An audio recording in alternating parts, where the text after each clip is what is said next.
गोंय सरकार एका फाटोफाट एक गोंयच्या उत्पादनांक GI टॅग मेळोवन दिवपा खातीर वावुरता. काजूचे फेणयेक आनी काजू बियांक GI टॅग मेळ्ळा. आतां हुर्राक काजू मुट्टे आनी बियांक GI टॅग मेळोवपा खातीर अर्ज केला. GIक लागून हुर्राकाचें उत्पादन वाडल्यार फेणयेच्या उत्पादनाचेर परिणाम जातलो म्हूण GI स्टेट नोडल ऑफिसर दीपक परबाक हुस्को. उर्राकाचे तर आम्ही फेणी तयार करतात.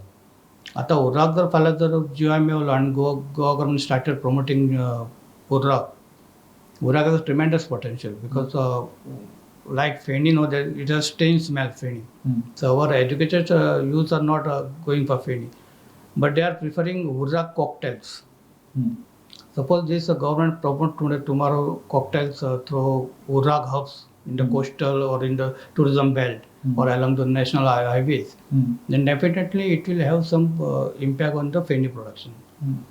To overcome this, we have to enhance our overall cashew production, which will help for the cashew kernel also, and again Feni and distillations and Urrack distillation. काजू उत्पादन वाडोवपाक शेतकी खातें रानां उदरगत महामंडळ आनी ICAR स्वतंत्र काम करता. ह्या सगळ्यांक एकठांय हाडून वेगळो टास्क फोर्स करपाक जाय अशें परबाक दिसता.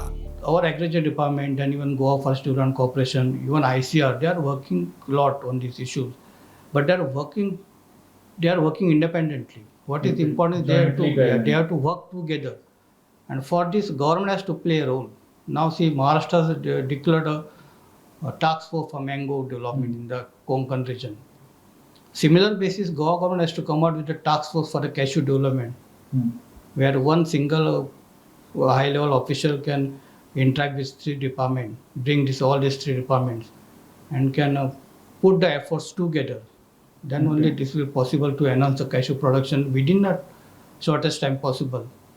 And this we can promote all these three GIs in a more energetic and effective manner.